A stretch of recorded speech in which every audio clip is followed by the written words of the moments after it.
Que Dieu soit béni et heureux d'être parmi vous cet après-midi pour ensemble déjà louer, adorer, glorifier notre Seigneur et notre Dieu. Nous savons qu'il est digne de louange et d'adoration. Et en tout temps, nous voulons l'exalter, le louer, le célébrer. Alléluia, dans les bons comme dans les moments difficiles. Vous savez, on a tellement tendance à louer Dieu quand tout va bien. Mais quand ça ne va pas, on a tendance à retenir la louange. Mais Dieu aimerait que vous et moi, nous puissions l'adorer en tout temps. Et surtout en toutes circonstances. Alléluia. Car il est digne de louange et d'adoration. Dans nos vies, il fait de belles et de grandes choses. Il en a déjà fait. Il fait et nous savons qu'il fera encore. Alléluia. Il est le Dieu Tout-Puissant. Que son nom soit béni. Amen. Voilà, je vais avec vous partager le conseil de Dieu. Et pour cela, je vais vous inviter à faire une lecture avec moi dans le premier livre de la Bible. Le livre de la Genèse, bien sûr. Et nous allons lire à partir le chapitre 6, à partir du verset 5 jusqu'au verset 22. Genèse.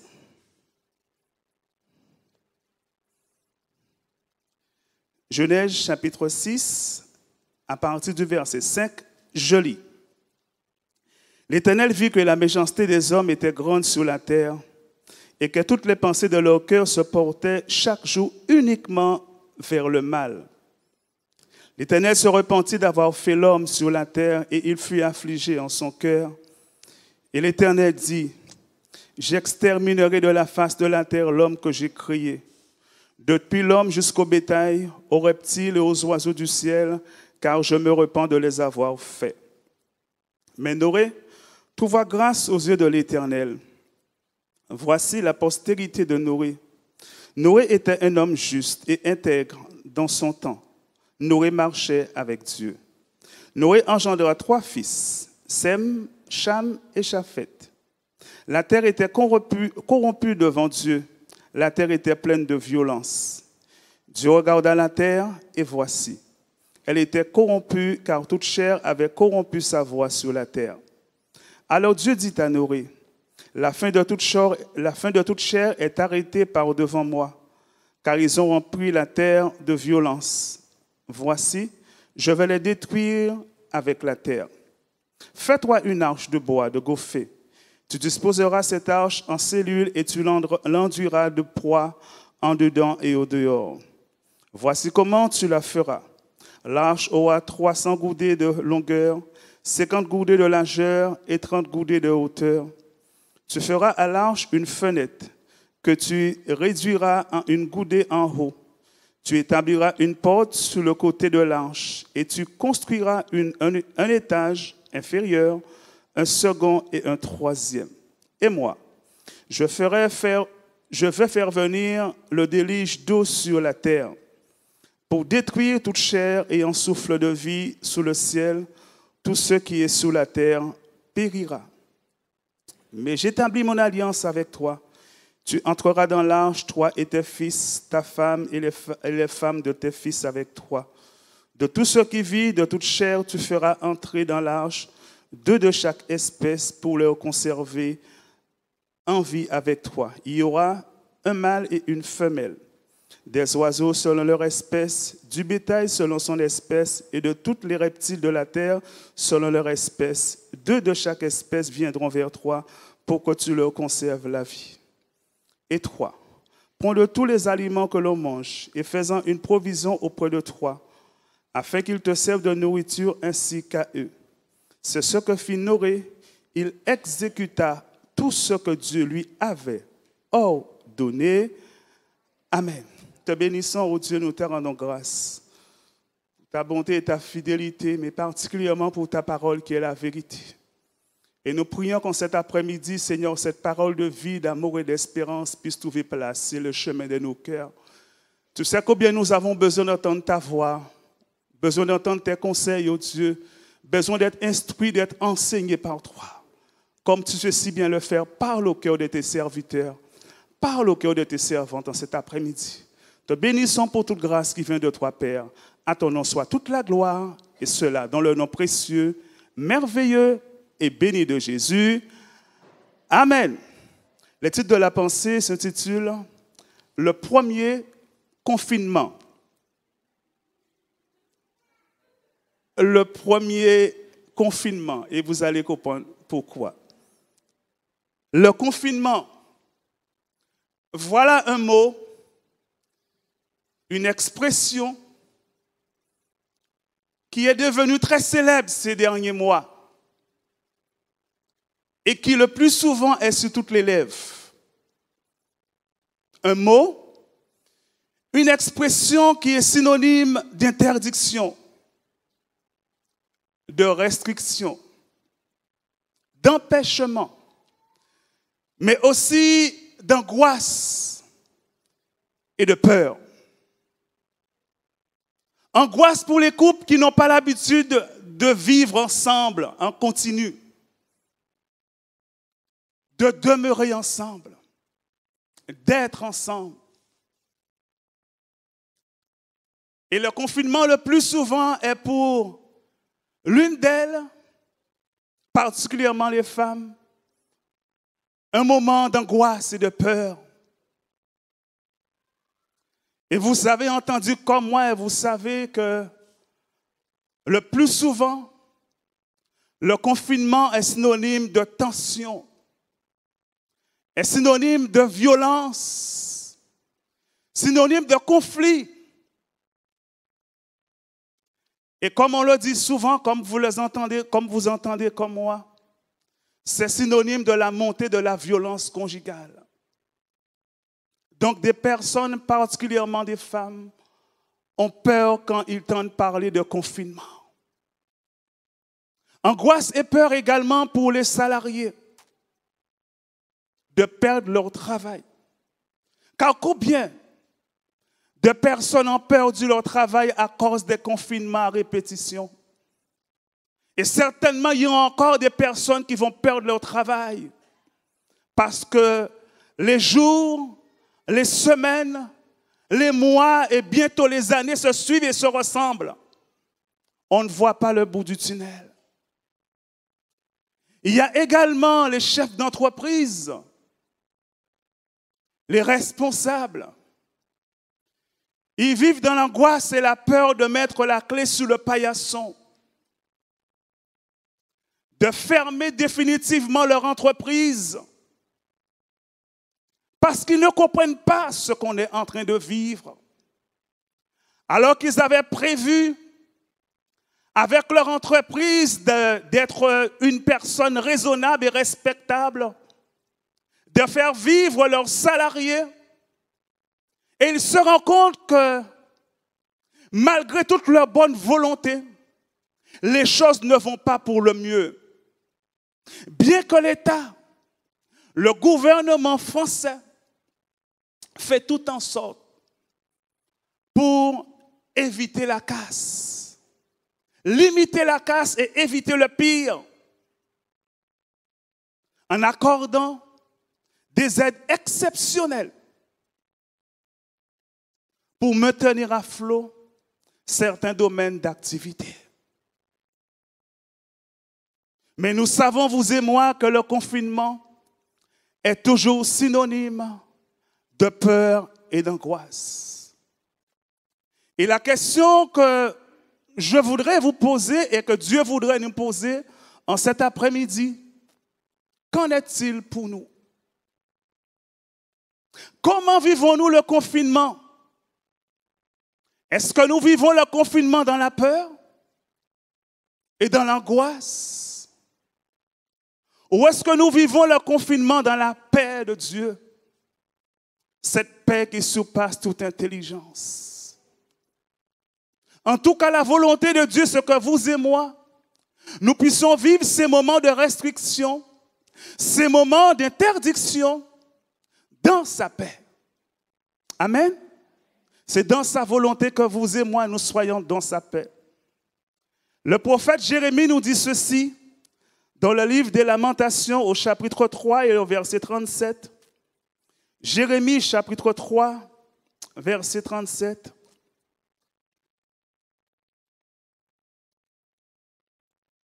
Qui dira? C'est une question. Qui dira qu'une chose arrive sans que le Seigneur l'ait ordonné? Qui dira qu'une chose arrive sans que Dieu ne le permette? Bien-aimés, j'aimerais vous dire que rien ne se fait sous le soleil sans que le Seigneur ne le permette. Amen. Rien ne se fait sous le soleil sans que le Seigneur ne le permette. Rien n'échappe à son regard. Rien ne le surprend ni ne le dépasse. Il sait tout, il voit tout, il connaît tout. La crise sanitaire que nous traversons, bien-aimés, est peut-être une surprise pour vous et moi en tant qu'êtres humains. Mais j'aimerais vous dire que ce n'est pas une surprise pour Dieu. Dieu connaît toutes choses et Dieu connaissait exactement ce que nous allons vivre en ces temps-ci. Ce n'est pas une surprise pour lui. Rien n'échappe à son regard, rien ne lui échappe. Le Seigneur Dieu connaît toutes choses. Amen. Il est le Dieu omniscient. Et si nous revenons à notre texte de base, nous voyons que le premier confinement, c'est Dieu qui l'a établi. Non pour faire face à un virus, mais pour être épargné d'une montée des eaux sans précédent dans l'histoire de l'humanité. Avec quel objectif? Il nous est dit ceci. Pourquoi cette montée des eaux sans précédent dans l'histoire de l'humanité? Avec cet objectif qui est le suivant, Genèse chapitre 6 et le verset 7. L'Éternel dit, j'exterminerai de la face de la terre l'homme que j'ai créé. Depuis l'homme jusqu'au bétail, aux reptiles et aux oiseaux du ciel, car je me repens de les avoir faits. Bien-aimés, la question que nous pourrions nous poser, pourquoi une décision aussi tragique et dramatique de la part du Dieu créateur? De détruire ce qu'il a pris soin de créer. Pourquoi le Dieu d'amour prend-il la résolution de détruire ce que lui-même a pris soin de créer? Quelle en est la raison, quelle en est la cause d'une telle décision? Le verset 5 nous en donne la raison. Le verset 5 nous dit ceci. L'Éternel vit que la méchanceté des hommes était grande sur la terre et que toutes les pensées de leur cœur se portaient, retenez cette expression, chaque jour uniquement vers le mal. Il ne nous est pas dit de temps en temps. Il ne nous est pas dit un jour sur deux. Mais chaque jour, le pensée de leur cœur se portait uniquement vers le mal. C'était une génération corrompue. C'était une génération pervertie.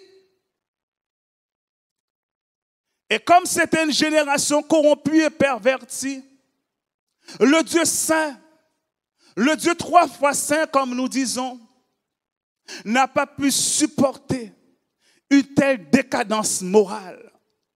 Et comme c'est lui qui a créé toutes choses, alors il prend la décision de tout détruire.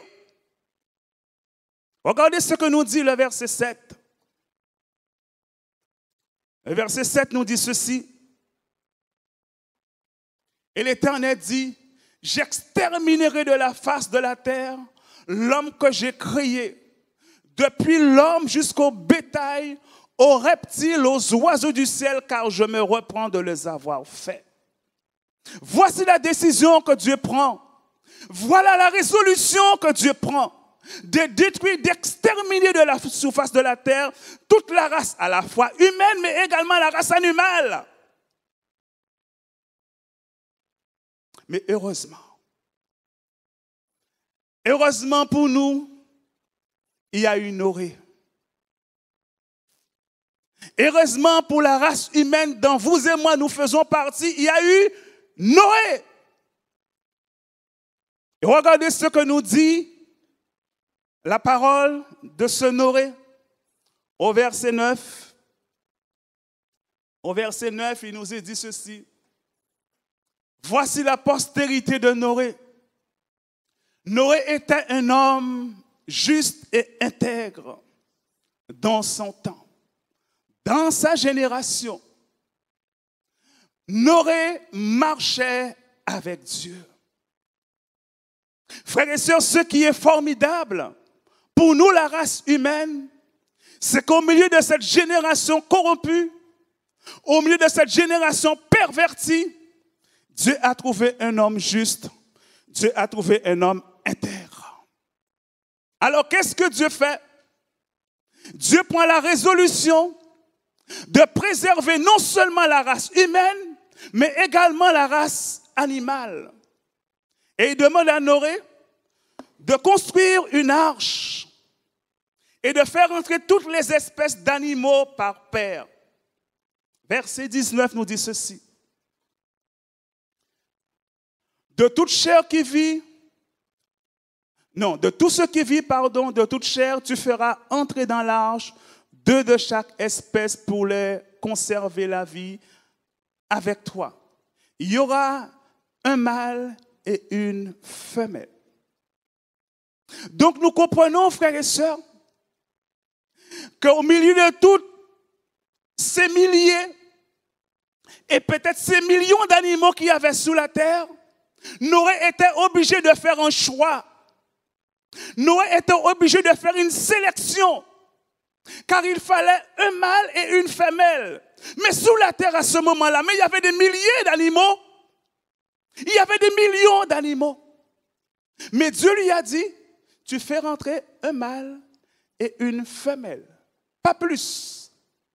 Et comme Noé était un homme qui craignait Dieu, Noé a obéi à ce que Dieu lui a dit. Frères et sœurs, après cela, ensuite, d'entrer dans l'arche ainsi conçue avec sa famille et une grosse provision pour plusieurs jours. Le verset 21 nous dit ceci. Et 3, prends de tous les animaux que l'on mange et fais-en une provision auprès de toi afin qu'ils te servent de nourriture ainsi qu'à eux. C'est ce que fit Noé, il exécuta tout ce que Dieu lui avait ordonné. Bien-aimés, ce fut le premier confinement. Tel est le titre de notre méditation cet après-midi. Noé était confiné avec toutes les espèces d'animaux dans l'arche. Il devait rester plusieurs jours. Et si vous lisez un petit peu la suite de cette histoire, vous allez voir que Noé est resté presque une année confiné dans l'arche. Avec toutes les espèces d'animaux. Les animaux que nous aimons, vous et moi, mais également les animaux que nous n'aimons pas tellement, ou peut-être pas du tout. Vous savez que dans l'arche, il y avait des 1000 pattes? Oui. Il y avait des rats, il y avait des souris, il y avait des ravins. Et on peut rajouter la liste. Il y a de ceux que nous aimons. Peut-être on peut dire qu'il y a des chats. Il y a des gens qui aiment les chats. Il y a des chiens. Il y a des gens qui aiment les chiens. Mais il y avait de tout dans l'arche. Et ils devaient rester confinés pendant plusieurs mois. Cohabiter ensemble pendant plusieurs mois. Ce fut le premier confinement. Vous savez, frères et sœurs, il n'y a rien de nouveau sous le soleil. Nous sommes confinés pour quelques semaines. Mais eux, ils étaient confinés pour plusieurs mois. Parce que dehors, qu'est-ce qu'il y avait? Regardez ce que nous dit le chapitre 7 et le verset 12. La pluie tomba sur la terre 40 jours et 40 nuits. La pluie tomba sur la terre 40 jours et 40 nuits. Et quand il nous a dit la pluie tomba sur la terre, ce n'était pas des pluies fifines, comme on dit. C'était le déluge. C'était une pluie en continu qui ne s'arrêtait pas. Ça ne s'arrêtait pas pendant plusieurs jours. il n'y avait pas de soleil. Ou du moins le soleil était là, mais il ne faisait pas son apparition. On ne le voyait pas, le soleil. C'était la pluie en continu. La pluie à volonté. Et le verset 16 nous dit ceci, j'aimerais m'arrêter un instant sur le verset 16, car il y a un élément important à prendre en considération au verset 16. Il entra mâle et femelle de toute chair, comme Dieu l'avait ordonné à Noé. Puis l'Éternel ferma la porte sur lui. Je me suis posé la question, pourquoi est-ce que Dieu, c'est lui-même qui prend la résolution de fermer la porte de l'arche?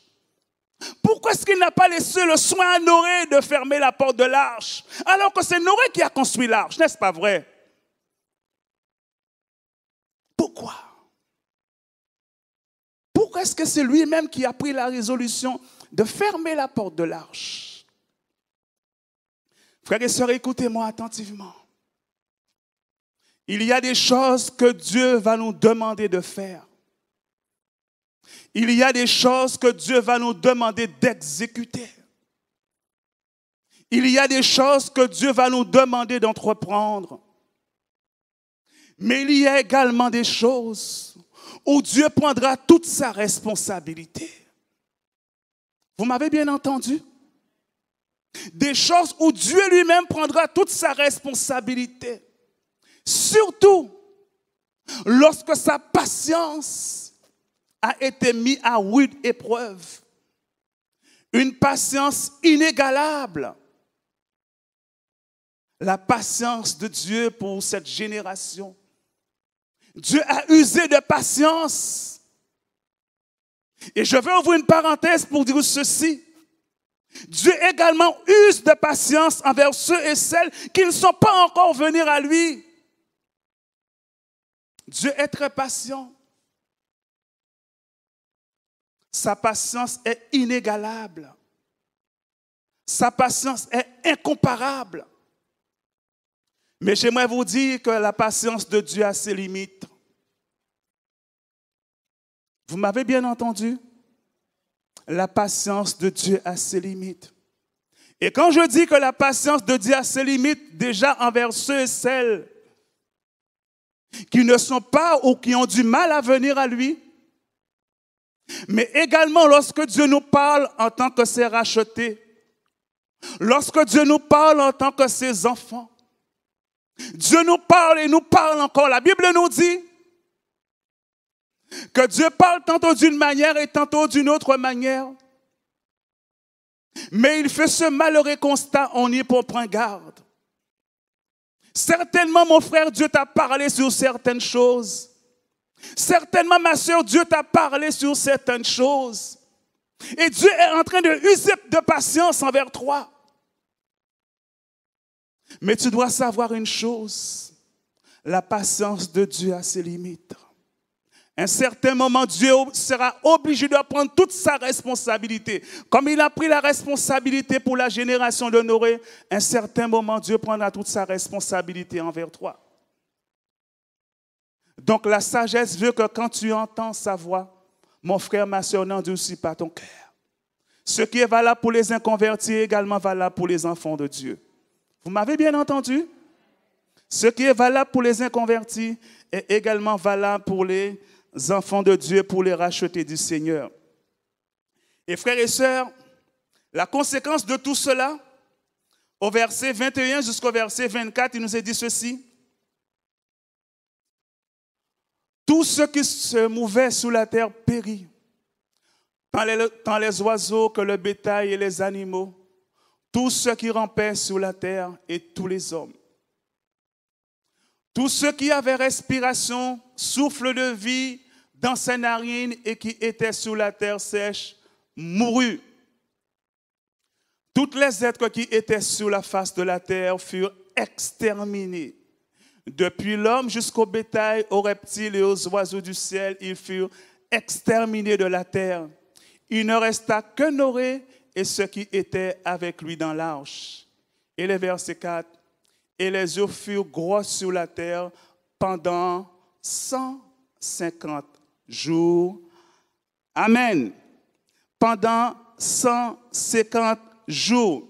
Frères et sœurs, quelle tragédie, quel drame pour cette génération. Mais ça, c'était la génération de Noé. Et comme je vous ai dit il y a un instant, Dieu ne fait rien et Dieu ne permet rien au hasard. Un homme de la Bible a dit ceci dans Esther. Cet homme s'appelle Mardoché. Dans Esther chapitre 4 et le verset 14. Esther chapitre 4 et le verset 14 nous dit ceci. Car si tu te tais maintenant, le secours et la délivrance surgiront d'autre part pour les Juifs. Et toi et la maison de ton père, vous périrez. Et la partie qui nous intéresse particulièrement, c'est la fin de ces versets. Et qui sait, si ce n'est pas pour un temps comme celui-ci que tu es parvenu à la royauté. Frères et sœurs, pour faire court, au travers de ces versets, cela signifie que Dieu a pourvu à la royauté d'Esther pour épargner le peuple juif d'une véritable génocide. Il était prévu d'exterminer toute la race juive. Et comme Dieu est celui qui connaît toutes choses, comme Dieu n'est jamais en retard, Dieu a pourvu à la royauté d'Esther. Amen. Il est celui qui a tout planifié. Il est celui qui avait tout programmé concernant la survie du peuple juif. Et je vais me saisir ce soir de ce verset pour dire ceci. Vous et moi, nous attendons le retour prochain de notre Sauveur et Seigneur Jésus-Christ, n'est-ce pas vrai? Aïe, peut-être c'est moi qui n'ai pas bien entendu. Alors, je repose la question.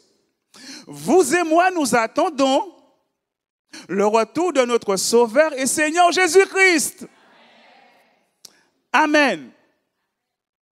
Et la question que nous pourrons nous poser, frères et sœurs, est qui sait si Dieu ne permettait pas justement ces moments de confinement pour nous préparer à sa rencontre? Vous avez pensé à ça? Est-ce que vous y avez pensé, frères et sœurs? Qui sait si Dieu ne permettait pas justement ces moments de confinement pour nous préparer à sa rencontre, frères et sœurs?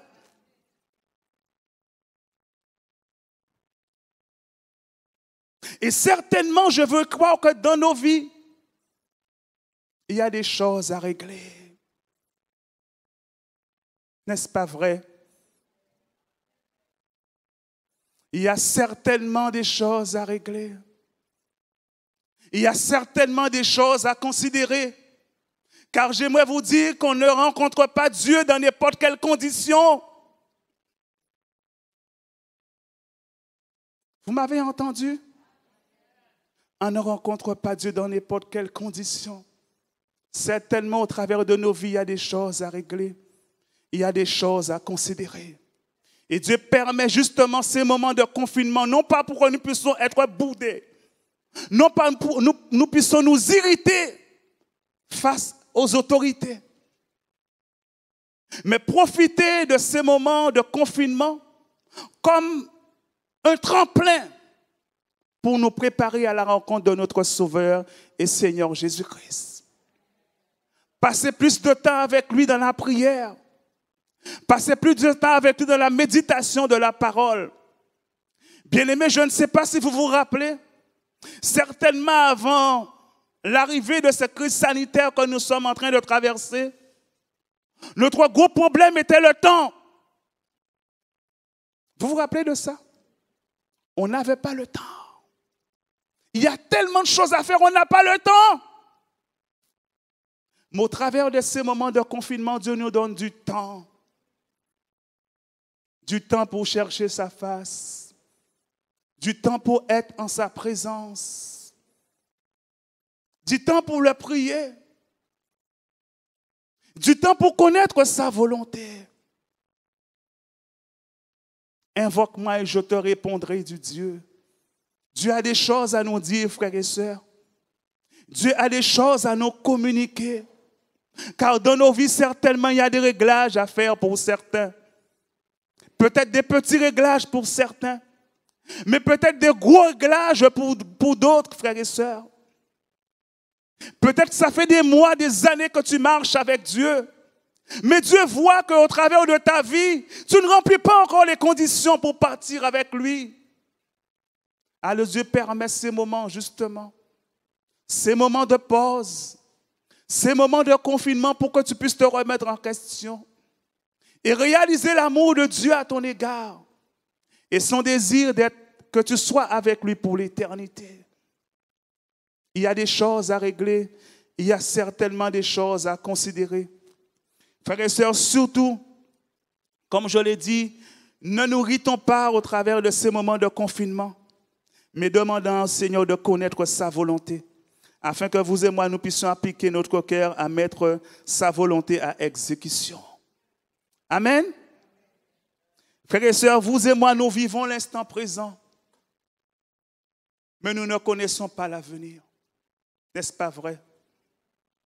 L'instant d'après ne nous appartient pas. Nous savons que le Seigneur Jésus revient bientôt. Mais nous ne savons pas ni le jour ni l'heure. Nous ne savons pas ni le jour ni l'heure. Bien-aimés, j'aimerais vous dire qu'il y a certaines choses qui sont en train de se mettre en place pour le retour prochain de notre Seigneur Jésus-Christ. Le conflit que vous entendez parler à la radio, israélo-palestinien, ce n'est pas anodin. Il y a des choses qui se mettent en place petit à petit. Le Seigneur doit revenir nous chercher. Et le Seigneur met en place, remplit les conditions pour venir chercher son église, mais il faudrait que son église soit prête. Pour venir chercher son épouse, mais il faudrait que son épouse soit prête. Amen. C'est dans sa volonté que nous puissions être avec lui pour l'éternité. Et il permet des situations que vous et moi, nous ne comprenons pas bien souvent. Je ne sais pas si vous avez remarqué, parlant des confinements, on aurait dit qu'il y a comme une sorte de valse de confinement-déconfinement. Confinement-déconfinement. Confinement quand ça ne va pas. D'accord? Donc on dit que voilà, la situation est tragique parce qu'il y a une montée en masse de la propagation du virus. Donc on est obligé de confiner. On reste confiné pendant un temps. Après on déconfine. Et les gens continuent ou recommencent à vivre comme auparavant.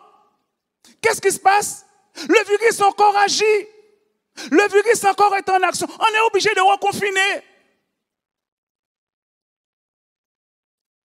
Et depuis quelques mois, les choses se suivent et se ressemblent. Je ne sais pas si vous l'avez remarqué. Et ce qui est valable dans les îles est valable également de presque pour tous les pays. Mais avec les variants, ça complique les choses. Ça complique les choses. Les hommes ne savent pas trop où donner la tête. Mais j'aimerais vous dire que quand les hommes sont dépassés, Dieu, lui, n'est jamais dépassé. Dieu connaît toutes choses. Et j'aimerais vous dire, frères et sœurs, je vous en supplie, écoutez ce que je vous dis en cet après-midi. Dieu est celui qui contrôle toutes choses. Rien n'échappe à Dieu. Tout ce qui se fait sous le soleil, c'est Dieu qui le permet. Mais Dieu ne permet rien au hasard, frères et sœurs. Tout ce que Dieu permet, il le permet avec un but. Tout ce que Dieu permet, il le permet avec un objectif. Ça, nous devons le savoir, frères et sœurs, et surtout ne jamais l'oublier. Ce n'est pas un hasard pour Dieu, la crise sanitaire que nous traversons. Certainement, Dieu veut nous préparer, frères et sœurs, à sa rencontre. Au travers de ces moments de restriction, ces moments d'interdiction, ces moments de confinement, Dieu veut nous préparer à partir avec lui, à partager l'éternité avec lui. Amen. Et frères et sœurs, pour conclure, Sachant que Dieu est le maître du temps et des circonstances, qui ne fait rien et ne permet rien au hasard. Donc, faisons de ce fait ces moments de confinement un bon usage. Ce moment de confinement qui nous sont certes imposés par les autorités, mais Dieu seul sait et connaît toutes choses et surtout le pourquoi des choses. Amen. Dieu seul connaît toutes choses et surtout le pourquoi des choses. Nous ne savons pas toujours le pourquoi des choses. Mais Dieu, il est celui qui connaît parfaitement le pourquoi des choses. Et frères et sœurs, j'aimerais que nous puissions terminer avec l'une des raisons, je dis bien l'une des raisons pour laquelle Dieu permet certainement le confinement, avec non pas un verset dans la Bible, mais avec 2 couplets de cantiques que vous connaissez, que nous allons afficher si ce sera possible. C'est le cantique 342 sous les ailes de la foi, le couplet 2 et le couplet 4. Alors, je lis ce qui est écrit. Veille à midi, quand les bruits de la terre font oublier le céleste séjour. C'est quoi les bruits de la terre? Nos préoccupations, nos soucis, nos problèmes, nos difficultés. C'est ça les bruits de la terre. Les bruits de la terre nous font oublier l'essentiel. Nous font oublier le céleste séjour. Et il nous donne un conseil. Trouve un instant pour être solitaire dans la prière, mais aussi dans l'amour. Dans l'amour de Dieu, mais aussi dans l'amour pour notre prochain. Amen. Et le couplet 4. Veille toujours, en tout lieu, à toute heure. Pourquoi? Car l'ennemi te guette à chaque instant. Dans quel but? Pour se glisser dans la sainte demeure où doit régner qui? Le Tout-Puissant. Bien-aimés, les cantiques. Moi, je ne suis pas content les petits cœurs. Mais j'aimerais vous dire que les cantiques, surtout les cantiques des ailes de la foi, ce sont des cantiques vraiment inspirés. Il y a des choses extraordinaires à en tirer au travers de ces cantiques. Amen. Nous avons besoin de nous tenir devant toi, ô Dieu. Nous avons besoin de prier, de réclamer ta grâce et ton secours chaque instant de chaque jour, ô Dieu. Nous avons besoin de grandir dans tes voies, ô Dieu. Nous avons besoin d'aller plus loin avec toi, ô Dieu. Nous avons besoin d'être ce sel de la terre. Nous avons besoin d'être, ô Dieu, cette lumière du monde, ô Dieu. Nous avons besoin d'être ces véritables témoins à ta gloire, ô Dieu. Nous avons besoin d'être ces instruments entre tes mains, ô Dieu. Ces ouvriers sur que tu peux compter, ô Dieu. Nous avons besoin d'être prêts, ô Dieu. Dans ta grâce, ô Éternel, aide-nous à prendre conscience, ô Dieu, que tu ne fais rien, que tu ne permets rien au hasard, ô Dieu. Permets que tes enfants soient prêts, ô Dieu, lors de ton retour prochain, ton retour glorieux et majestueux, car tu nous as fait la promesse de revenir bientôt nous chercher, ô Dieu. Aide-nous à veiller, aide-nous à prier, Seigneur. Aide-nous à nous préparer à ta rencontre, ô Dieu, car nous savons que tu reviens bientôt chercher ton Église, tu reviens bientôt chercher ton épouse, ô Dieu. Donne-nous d'être à ton écoute, oh Dieu, par rapport à ce que nous voyons, par rapport à ce que nous entendons. Donne-nous la sagesse d'en haut. Donne-nous l'intelligence d'en haut pour comprendre ta volonté, oh Dieu. Seigneur, tu ne fais rien, tu ne permets rien au hasard, oh Dieu. Donne-nous d'être des enfants sages et obéissants, oh Dieu, pour comprendre ta volonté et appliquer nos cœurs à la mettre en pratique, oh Dieu. Oh, nous te bénissons pour ta fidélité, oh Dieu. Nous prions que tu bénisses ton Église, oh Dieu. Nous prions que ton Église avance et qu'elle prospère, oh Dieu. Qu'elle soit véritablement la colonne et l'appui de la vérité au sein de ce monde des ténèbres, oh Dieu. Glorifie ton nom dans ton Église, oh Dieu. Bénis bénis tes serviteurs, bénis tes servantes, oh Dieu. Seigneur, aide-nous, s'il te plaît, Seigneur, à glorifier ton nom, Seigneur, dans chaque domaine de notre vie. Oh, nous te bénissons pour ta fidélité et nous te bénissons pour ta grande bonté. Père, à ton nom soit la gloire. Père, à ton nom soit l'honneur. Père, à ton nom soit l'adoration. Père, à ton nom soit l'action de grâce. Et cela dès maintenant et à jamais. Dans le nom précieux, dans le nom merveilleux, dans le nom glorieux et dans le nom béni de Jésus. Amen. Amen, amen, amen. Que Dieu soit béni.